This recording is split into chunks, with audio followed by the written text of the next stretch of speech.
सभी को जय मसीह की। आज हम पढ़ेंगे यिर्मयाह अध्याय 6। यरूशलेम का शत्रुओं द्वारा घेराव।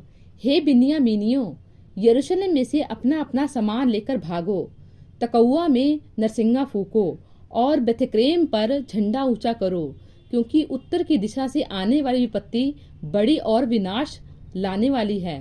सिय्योन की सुंदर और सुकुमार बेटी का मैं नाश करने पर हूँ। चरवाहे अपनी अपनी भेड़ बकरियां संग लिए हुए उस पर चढ़कर उसके चारों ओर अपने तंबू खड़े करेंगे। वे अपने अपने पास की घास चरा लेंगे। आओ, उसके विरुद्ध युद्ध की तैयारी करो। उठो, हम दोपहर को चढ़ाई करें। हाय हाय, दिन ढलता जाता है और सांझ की परछाई लंबी हो चली है। उठो, हम रात ही रात चढ़ाई करें और उसके महलों को ढा दें। सेनाओं का यहोवा तुमसे कहता है, वृक्ष काट काट कर यरूशलेम के विरुद्ध मोर्चा बांधो। यह वही नगर है जो दंड के योग्य है। इसमें अंधेर ही अंधेर भरा हुआ है। जैसा कुएं में से नित नया जल निकला करता है, वैसा ही इस नगर में नित्य नई बुराई निकलती है। इसमें उत्पात और उपद्रव का कोलाहल मचा रहता है। चोट और मारपीट मेरे देखने में निरंतर आती है। हे यरूशलेम, ताड़ना ही से मान ले, नहीं तो तू मेरे मन से भी उतर जाएगी और मैं तुझको उजाड़ कर निर्जन कर डालूंगा। विद्रोही इज़राइल। सेना का यहोवा यूं कहता है, इज़राइल के सब बचे हुए दाख लता के समान ढूंढ कर तोड़े जाएंगे। दाख के तोड़ने वाले के समान उस लता की डालियों पर फिर अपना हाथ लगा। मैं किससे बोलूं और किसको चिताकर कहूं कि वे माने। देख, ये ऊंचा सुनते हैं, वे ध्यान भी नहीं दे सकते। देख, यहोवा के वचन की वे निंदा करते और उसे नहीं जानते। इस कारण यहोवा का कोप मेरे मन में भर गया। मैं उसे रोकते रोकते उकता गया हूँ। बाजारों में बच्चों पर और जवानों की सभा में भी उसे उंडेल दे, क्योंकि पति अपनी पत्नी के साथ और अधेड़ बूढ़े के साथ पकड़ा जाएगा। उन लोगों के घर और खेत और स्त्रियां सब दूसरों की हो जाएंगी, क्योंकि मैं इस देश के रहने वालों पर हाथ बढ़ाऊंगा। यहोवा की यही वाणी है, क्योंकि उनमें छोटे से लेकर बड़े तक सब के सब लालची हैं, और क्या भविष्यवक्ता, क्या याचक, सब के सब छल के काम करते हैं।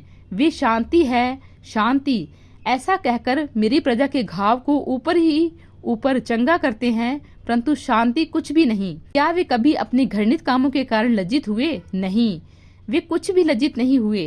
वे लज्जित होना जानते ही नहीं।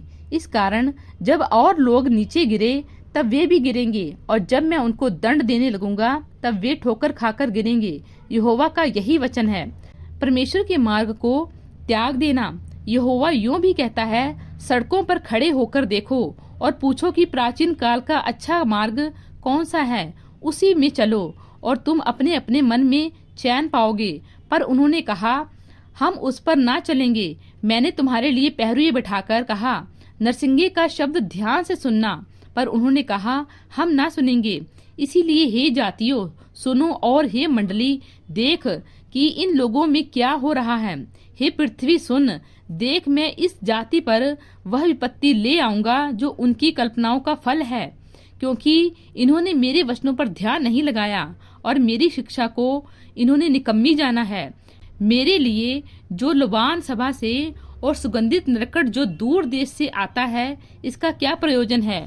तुम्हारे होम बलियों से मैं प्रसन्न नहीं हूँ, और ना तुम्हारे मेल बलि मुझे मीठे लगते हैं।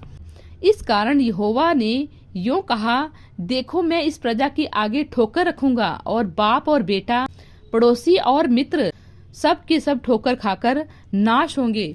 उत्तर दिशा से आक्रमण। यहोवा यूं कहता है, देखो, उत्तर से वन पृथ्वी की शोर से एक बड़ी जाति के लोग इस देश के विरोध में उभारे जाएंगे। वे धनुष और बर्शी धारण किए हुए आएंगे। वे क्रूर और निर्दयी हैं, और जब वे बोलते हैं तब मानो समुद्र गरजता है। वे घोड़ों पर चढ़े हुए आएंगे। हे सिय्योन, वे वीर के समान शस्त्र होकर तुझ पर चढ़ाई करेंगे। इसका समाचार सुनते ही हमारे हाथ ढीले पड़ गए हैं। हम संकट में पड़े। जच्चा की सी पीड़ा हमको उठी है। मैदान में मत निकलो, मार्ग में भी ना चलो, क्योंकि वहाँ शत्रु की तलवार और चारों ओर भय दिखाई पड़ता है। हे मेरी प्रजा, कमर में टाट बांध और राख में लोट जैसा इकलौते पुत्र के लिए विलाप होता है, वैसा ही बड़ा शोकामय विलाप कर, क्योंकि नाश करने वाला हम पर अचानक आ पड़ेगा। मैंने इसलिए तुझे अपनी प्रजा के बीच गुम्मट और गढ़ ठहरा दिया है कि तू उनकी चाल परखे और जाने। वे सब बहुत ही हठी हैं, वे लुतराई करते फिरते हैं, उन सबों की चाल बिगड़ी है, वे निरा तांबा और लोहा ही हैं। धौकनी जल गई, सीसा आग में जल गया, ढालने वाले ने व्यर्थ ही ढाला है, क्योंकि बुरे लोग नहीं निकाले गए। उनका नाम खोटी चांदी पड़ेगा, क्योंकि यहोवा ने उनको खोटा पाया है। प्रभु इन वचनों द्वारा आपको बहुतायत से आशीष दें। आमीन।